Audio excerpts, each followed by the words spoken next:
Well, hello, family. This is our third lesson in our Just One More series.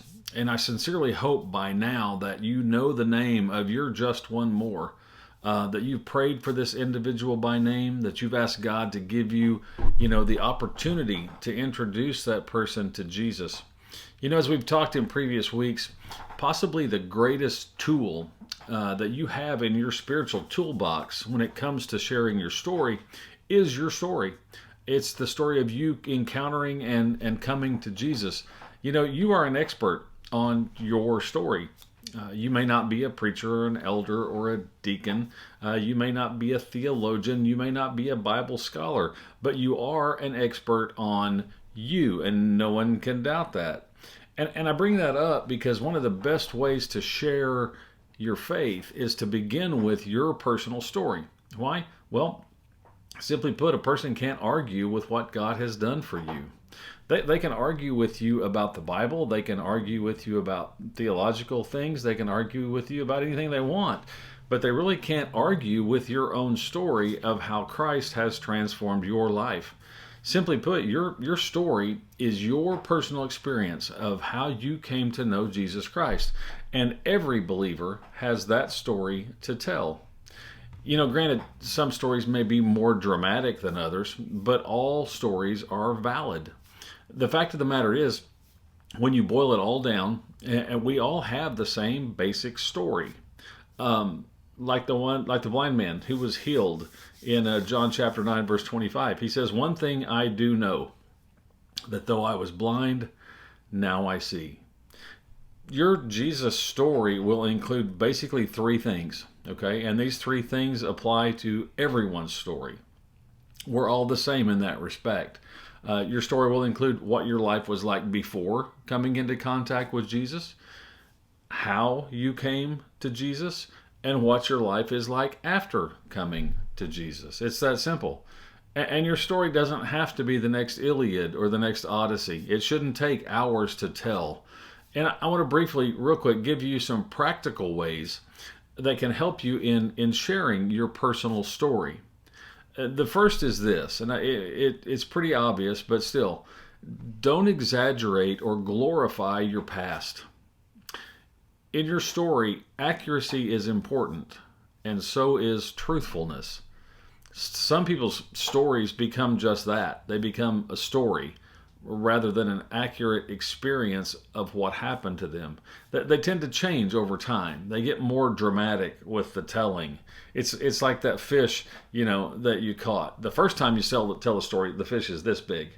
And the next time you tell the story, the fish is this big. And the next time you tell the story, you're pulling in the shark from Jaws and you're doing it on a fly rod, sitting in a kayak 15 miles out in the Gulf. Don't exaggerate your story. Don't exaggerate your past. Another problem with that is making your past sound more appealing than your present. I've heard people say, I had money, I had women, I had power, I had an amazing car, I had an amazing house, but I gave it all up for the old rugged cross. If you have truly been transformed by the love of Jesus, by His grace, by His mercy, then there is no way that your past is better than your present. And that idea is closely related to the second thing I want to share, and it's simply this. Don't brag about what you gave up for Him, but rather what He gave up for you. I've heard people speak of, like I said, those great sacrifices they've made to follow Jesus. But listen to Paul's words about his past, how he viewed it. In Philippians chapter 3, verse 8, Paul will say this, "Indeed, I count everything as loss because of the surpassing worth of knowing Christ my Lord. For His sake I have suffered the loss of all things, and I count them as rubbish in order that I might gain Christ." Understand, this is a very specific way Paul used to refer to his past. He could have used other words, but he didn't. He said, no, all those things that were so valuable to me are basically excrement. And if you look at the Greek, that's what that word really means. They're nothing compared to what God has done for me. Don't brag about what you gave up. Brag about what he gave up for you. The third thing is this: when you tell your story, remember, it's not about you, it's about him. Don't go overly long again in telling your story. Your story is a bridge, not the destination.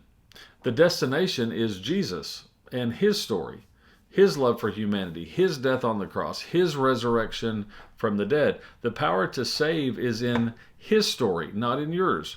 Paul would also say in Romans chapter 1 verse 16, I am not ashamed of the gospel, Jesus' story, for it, Jesus' story, is the power of God for salvation to everyone who believes.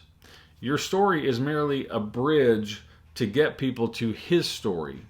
Again, it's not about you, it's about him.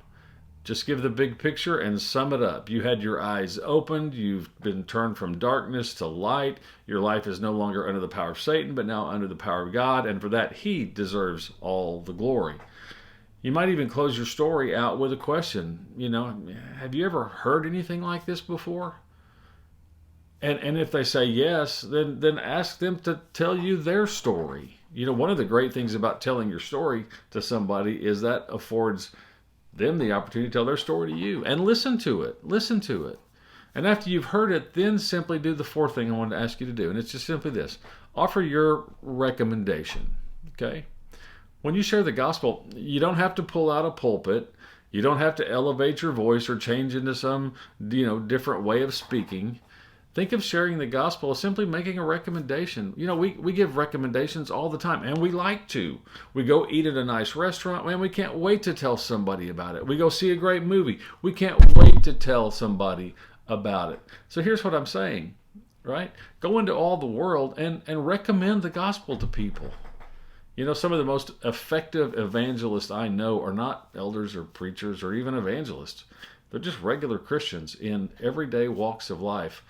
And they just simply share their story. It's really not rocket science when it comes right down to it. Don't exaggerate or glorify your past. Don't brag about what you gave up for him, but what he gave up for you. Remember, your story isn't about you, it's about him. And when you tell it, just simply offer your recommendation. Let's all look for those opportunities to share our story and get the gospel out to just one more. Tonight, you're going to be looking at an incredible story from the Gospel of Luke. It's about 4 friends who overcame some incredible obstacles and hurdles to get their friend to Jesus. And as you study, just kind of in the back of your mind, ask yourself this question: how far am I willing to go to get to my one more, to get them to Jesus? God bless and enjoy your study together.